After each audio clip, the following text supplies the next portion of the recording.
Zimbabwe is changing, but in what way? Robert Mugabe may be gone. Well, what sort of mess, if indeed it is a mess, has he left behind, and how can that be cleared up? You're watching Roundtable with me, David Foster.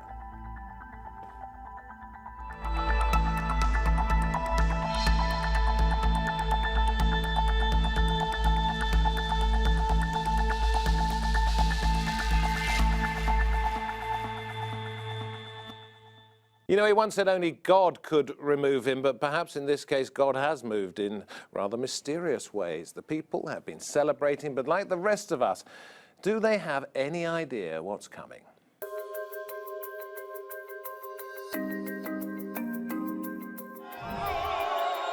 After 37 years, an unsympathetic farewell to Africa's longest-serving leader.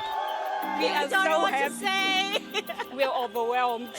Detained by the military, stripped of his party's leadership, and put under house arrest. Notice of resignation. Robert Mugabe's resignation brings to an end a tumultuous week for Zimbabwe. But what does his departure mean for the country? And how will history label him? Comrades in the national struggle, ladies and gentlemen, Happy New Year.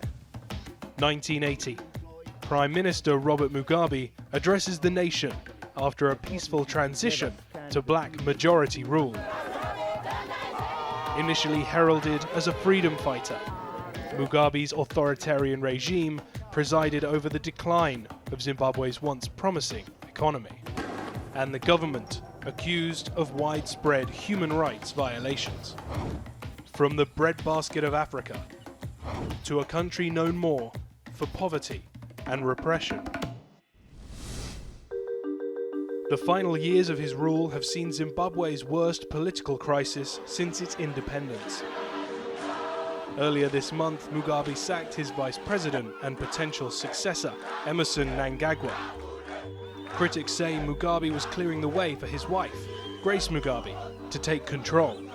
Actions that many believe prompted the non-violent military coup.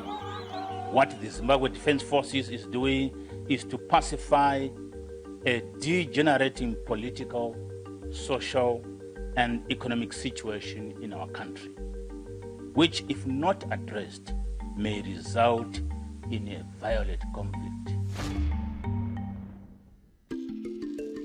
A divisive character in his home country, he's seen by many Africans as the hero who stood up to British colonialism. And after nearly 4 decades in power, many in Zimbabwe have only known his leadership. For the country to move into the future, will it need to leave Mugabe's politics in the past? Very pleased to say I'm joined at the round table today by the Zimbabwean political analyst, Shire. Also with us, Jennings, the head of development studies, SOAS, part of the University of London. We have Lloyd, Msipa, who's executive director at the African Public Policy Research Institute, and Zimbabwean author and political analyst, Zhou. Very pleased to have you all with us here today. Let me start perhaps with you, Lloyd. Where did it all start to go wrong? I think at independence in 1980, President Mugabe took power, but one thing he did not do, he did not decolonize. He carried on with the same inherited institutions from the Ian Smith regime. The laws were still in place. IPA, POSA, those are remnants of Smith's legislation. So when come 2000, when his popularity was waning. 20 years after he came to power. 20 years after he came to power, and his popularity was waning, that's when the land issue kicked in. This was kick-started by the war veterans after the SOAS villagers actually instigated it. So that is when he actually started to redistribute the land. By then, he had done 20 years without doing anything with regards to what he inherited from Smith. So that looked in the context of what has happened. The land distribution was a rush job. The whole policy was okay, but the execution was done in a haphazard manner, and that actually exacerbated the problem. To this day, we're actually suffering from So no new ideas? No new ideas. After 1980. After 1980, Right. failure to decolonize, failure to make Zimbabwe an African state. Yeah. It literally remained a British colonial country run by a blackface. Sam, is that what you recognise, that this was a man for whom getting power was possibly the only important thing, that he had no real ideas what to do with it once he got it? No, I disagree. I mean, you were there at the Lancaster House, 1979, 1980. You spoke to people at that time. It was very clear what the Patriotic Front, because they included ZAPU and Zanu at the time, and other players. There were a lot of intellectuals who were going to join. So I always disagree with people who say something has gone wrong, because what has basically happened here is, as the army said, this is correction.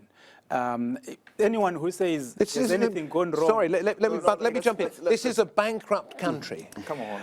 No, It is, George, it is. Okay, your turn in a second. Your turn in a second. Sam, carry on. So let's go back to this. The people within Zanu-PF have said that... Which is the ruling party for those Which who is don't the know, ruling yeah. party, the party of Robert Mugabe, the party that has always kept him in power, are saying that he had overstayed, and they are the ones who are behind his leaving power, if you like. So everyone is saying his time has been up a very long time ago. So you would think that he was now a prisoner of power. There was no longer any purpose or any reason. So anyone who says something has gone wrong is expecting that he's supposed to have carried on maybe another 5 years, another 10. No, I'm thinking, where did he go wrong with the country? But George, you said to me a few minutes ago, you said to me you didn't think it had gone wrong at all. The framing, if you want your discussion to make sense, you really have to reframe the way you begin. This idea that, as he says, it went wrong, assumes, the way you describe the problem explains the answers you come up to it. It is not the case that the decolonial project was derailed. In 1980 was the moment of independence. Okay, that's the moment of independence. The moment of the land distribution program is the continuation of the unfinished business of the liberation movement. Where we are now is to intergenerationally, where do you go from there? What begins to imprison Robert Mugabe after 2014 is his thing. On one hand, he says so in his parting shot, I want the future to be run by young people, right? But the problem is the ones that he thinks are the young, the G40, aren't generative. We will get on to the young in just a moment. If then you come back to it, what went wrong? It is that reorientation, which precisely is the moment which Zanu recalls him. Okay, let me bring in Mike here, because everybody else has had a say. And if the question is wrong, when I say what went wrong, the alternative to that is what went right.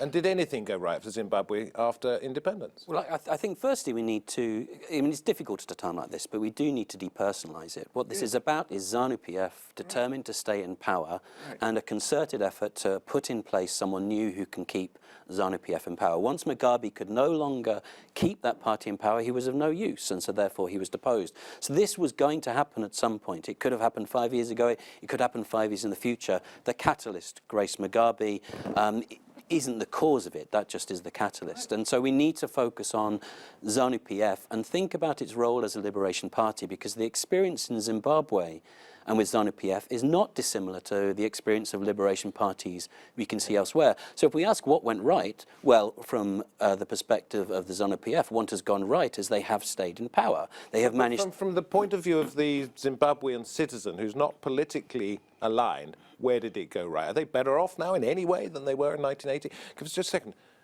Well, I think economically, clearly they're not better off. I think it's difficult to say they are better off in some ways, but I think we need to avoid the trap. Zimbabwe is often cast as an incredibly repressive regime where no one has any freedom, yet if you walk the streets of Harare and other cities and towns, you don't get that sense of oppression that people expect to have. There is a vibrant community, people have a good education, the university there is fantastic. So we mustn't fall into this trap that everything is terrible, because it clearly isn't. There are many things that are wrong, but that isn't the same as saying that nothing has gone right. George, I know you want to come in, but I'm going to go to Lloyd. Let's- It's equal times on this Yes. program. When we say what went wrong, we need to look at this in the context. If nothing had gone wrong, the army wouldn't have come in to take corrective measures. For the army to come in, for the military to intervene, that means something had gone wrong within Zanu-PF. And this going wrong didn't start today within Zanu-PF. It started even before independence, when Ndabeni was president of ZANU. Things were counter-revolutionaries had infiltrated ZANU-PF, and the military had to intervene to correct the anomaly in the party. So when we say President Mugabe came into power in 1980 and he did not decolonize, it means that at the time when we were supposed to hit the ground running, he took a sabbatical for 20 years. Joshua Nkomo, his argument at the time in 1980 was for the land distribution exercise to start immediately. That's what he wanted. But Mugabe argued that he was persuaded to have that 10-year moratorium. In that 10 years, it was on willing seller, willing buyer basis. None of the farmers wanted to sell their farms. That, I think, was a problem, because if we had started the distribution exercise in 1980, when the economy was able to carry an agricultural revolution, then Zimbabwe would be at a different place. And George looks as though he's about to burst, so he's desperate to jump in. I want to underscore where he began. Right. Okay. Because the way, again, I really began by saying the way you look, what you think the problem is, determines what you say afterwards.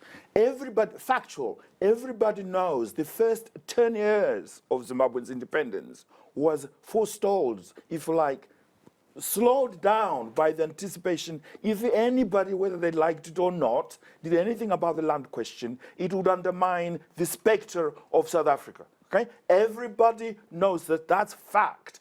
Everybody also knows that the Lancaster House detail could not have made that possible anyway. The land occupation began in Shire, driven by people. ZANU as a party and the president and the state come after the event. So we need to give Zimbabwean people urgency. Okay, One. George. No, we can't have a 2, 3, 4 at the moment because it's only a relatively short program. But Tam, if we go back to the fact that this is Zanu-PF perhaps consolidating its power, Yes. It's more of the same. And we always hear that the war veterans have such a hold over Zimbabwean politics and Zanu-PF.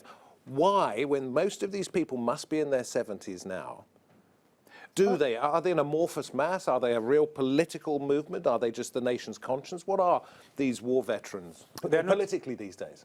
They are a very strong force. You're talking about tens of thousands, probably 75,000 or so. They're not necessarily in their 70s because the majority of these people joined the liberation struggle as teenagers. Some went when they were as young as 14 to join the liberation war. In the 70s. So what you are having is they will say they volunteered to go and die for the country, but they also were prepared to die for values and what they believed that Zimbabwe should look like. And what the army generals were saying and what the faction within ZANU-PF that Emmerson Mnangagwa leads or is assumed to be leader of are saying is that there are certain values that they went to war and they were prepared to die for, which they think are under threat now with the kind of new generational democratic principles that G40 and the social media activists are Is there a sort of form of emotional blackmail, if you like, by the war veterans who can say... I am one of them. I'm sitting in front of you. Okay, I'm amazed you're talking as if I'm absent. I was 14. Can I just finish this question? Okay. Is there a form of emotional blackmail whereby the war veterans say, listen, we gave everything for our country, therefore any other party, any other movement has no legitimacy? No. If I can patiently say no. In 1964, ZANU First Conference makes a declaration that the only way of defeating settler colonialism is direct confrontation. That is the moment of the birth of of the first group of freedom fighters. I'm talking about today. Yes, it's a continuum. You have to see it not distinct from. It has a history that has continued to there. I joined from that moment when I was 14. I have not changed. I'm still here. Okay? And I'm not blackmailing anybody. We made a decision to confront coloniality, whatever form, in whatever time, with that passion, with that emotion, with that continuity. And it has remained a powerful force in the organization of ZANU. Now, if you take South Africa as an example, so ANC is like an alliance, you know, the tripartite state. Zimbabwe is the same. It is alliances that constitute its making, of which the war veterans are a very central part that stitches it together. So they're not a yesterday event. They're very central to think. You can disagree with them, but they are deadly seriously central to Zimbabwe politics. Let's move away from this, if I may. I want to ask you another question, because we are constrained by time. In terms of whether you believe Zimbabwe is a basket case or not, it has a failed economy at the moment. Where does it need to pick up? Because we're talking about farming, we're talking about tourism, we're talking about mining. Which one of those is in any way successful at the moment? Well, how does any new president sort that out? Well, I think that one of the questions is, does whoever the new president is, although I think we're all probably fairly unanimous in who it's going to be, what scope do they have for making changes? So there is plenty. Zimbabwe has had a successful economy and can have again, but there are the Zanu-PF and the military are so enmeshed in the economy. They own so many companies, they have vested interests. So the question is, can someone put forward pragmatic policies that will bring in foreign investment, that will open up the economy, that will restore stability and growth without threatening those vested interests? Because if those interests are threatened, they simply won't be allowed to happen. Okay, so you have a controlling interest, or people who have a controlling interest in the richest areas of the economy. How is the new president, who's seen as much more of a pragmatist than perhaps Mugabe, how is this new president going to be able to persuade outside investors to come in and say this is a country worth putting your money into now? In his time as vice president, Emmerson Mnangagwa has shown that he's actually more of a liberal, more looking globally. As vice president, he's championed the command agricultural policy, where we've seen the doubling of output in Zimbabwe. Internationally, we've seen him engaging the Russians and the Chinese to come in and invest in Zimbabwe. So this is the man that even Westminster is looking at as someone who's more open, to do business with the rest of the world. So I do not see how even the military, consider what you just framed now, that they've got controlling interest. This is the man who's actually willing to reverse some of the unpopular, rules that have been put in place, to have a global reach. I know that because as we speak now, at some point he was Minister of Justice, and he was supposed to carry out executions as Minister of Justice. Not supposed to carry, but supposed to have had. And he didn't do that. And that shows. He maintains he didn't. There are others who say he wasn't. No, he did not. No, he did not. Okay. He was behind it. No, he didn't. He did not. I'm not just talking about other people's suggestions. No, people will speak. So people will speak. So the man is, as I said, is a liberal, and I think the world should just give this man a chance and see what happens in the next few months. Sam, what's the priority financially for ordinary reasons? Let me put it this way. If I was president of Zimbabwe coming in, the first thing is to realize that there's an opportunity in tourism. This is a country that everyone wants to go to. Didn't you talk to the head of tourism? Yes, I spoke to the head of tourism last night. So this is a country that is ready to receive the world, especially now that some of the destinations are threatened by insecurity, terrorism, and all that. Zimbabwe is safe, is a place where people should go. I would also ask people to come and invest in infrastructure, especially power stations and railways, because Zimbabwe is the hub of the SADC region. Almost all goods trains pass by or through Zimbabwe.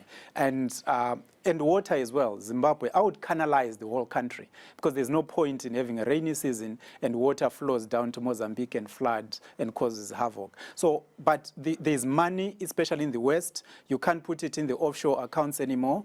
I would be saying to everyone, come and put your money in Zimbabwe, because that's where it's going to be safe. So for the ordinary people, life will immediately change. that's going to get the hundreds of thousands who left. Because once you the educated middle class yeah, who left, because, go back. yeah, because if you are going to build 30 power stations, everyone gets a job, roads, everything. Either he thinks I'm asking idiotic questions, or he thinks no. everybody else here is talking nonsense. You really keep on going on a trajectory that gives you a dead end.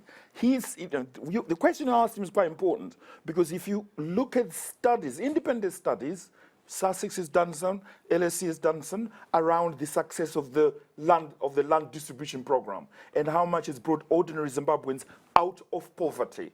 Okay, it is not the meaning. It is not the breadbasket image. Is not how Zimbabweans see it. So to say it's in crisis, we have to think of what exactly do we mean by in crisis. That's one. George, jump in. I mean, Sorry, not George. I suppose I would just question. No, we do have limits of time. Certainly, there are. I mean, I agree that the land redistribution programme is not the basket case that it is being presented, but neither can we say it has been implemented in a way that has achieved the things that it could have done. It was implemented poorly. It was implemented for political purposes, and it was implemented to maintain Mugabe's authority at a time when he was facing challenges to his authority. So on that basis, it succeeded, but it could have done so much more. I want us to resist the argument that sees Robert Mugabe being driven by self-interest. No, that's not what we're... I didn't say that's... Wait a minute. You are saying so. I can challenge you, and I'll give you examples. I want to ask you about the youth of Zimbabwe, which you don't represent because you're... No, wait a minute. Come on. You don't represent the youth if I want to say of a something, certain age. let me tell you something. He just referred to Mzimba, yes? Mzimba is part and parcel of the G40, the kind that people thought... Who are the youngsters? Just a minute, please. The tourism is Look, how do you make the young people of Zimbabwe happy with the changes? Let me just ask you that. What has to happen in Zimbabwe is revisiting what intergenerational politics means intellectually, ideologically, both in practice and principle, which is not the same thing having a fetish about the young. You understand? Well, the young are the future. No, I didn't say they're not.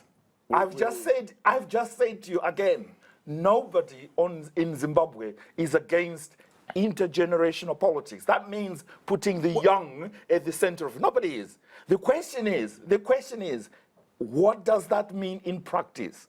What Robert Mugabe actually said in his parting shot, I want the future of Zimbabwe to be in young people. Question back to him, what sort of young people, right? And if you think about it, the G40 to which Grace Mugabe was a power base was composed presumably of young people, okay? And so the corrective for me is for Zimbabwean young people to define for themselves what does occupation of young people mean? Right, intergenerationally. Let's put this into context. The war veterans, there is tremendous respect for them, and because they represent the nationalistic paradigm, they are the custodians of our values as and the same goes for Mugabe to a large extent because he's an elder Shona and there's respect for your elders. Exactly, yes. But then as we move on, you know, as the young people in Zimbabwe, as the children of these war veterans, we now need to embrace the global village, sell Zimbabwe as a destination of choice, you know, that people can come to. We should not be bogged down with the semantics of that Mugabe did this, Mugabe did that, because we now... I'm not trying to do that. What I'm trying to ask is, when the youth and the people celebrating, as we see on our screens, when we see them celebrating, find out that to some extent they're just getting a realignment of the ruling party with a different person in charge. When the young people see that not an awful lot has changed in their way of life. What I hope will happen beginning this week is a new administration realizing that the young people of Zimbabwe have a future and then inviting them in. I expect that there will be representation of the youth within whatever government that is going to be formed going forward to articulate the vision or the aspirations of the younger generation, because Emmerson Mnangagwa will be well aware that if he doesn't incorporate this constituency that we normally call social media West, he is going to Otherwise fail it's going to be frustration. Yes. I think this is an optimistic view, I have to say, that I think, you know, this is not a replacement of the Guards, this is just shifting around. Exactly. This is not a generational shift. That's right. I think people are going to be very disappointed. Did you see problems with the youth?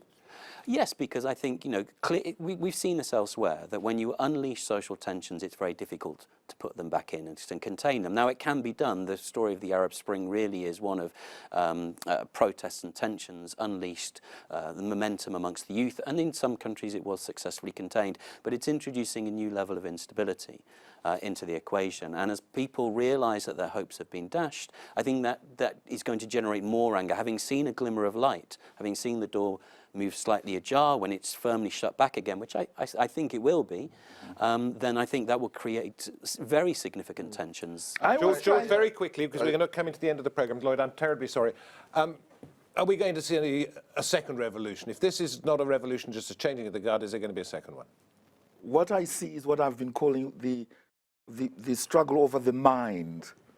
I think what young people need to do is to understand the histories that produce their past, present, and future. And that's the critical question.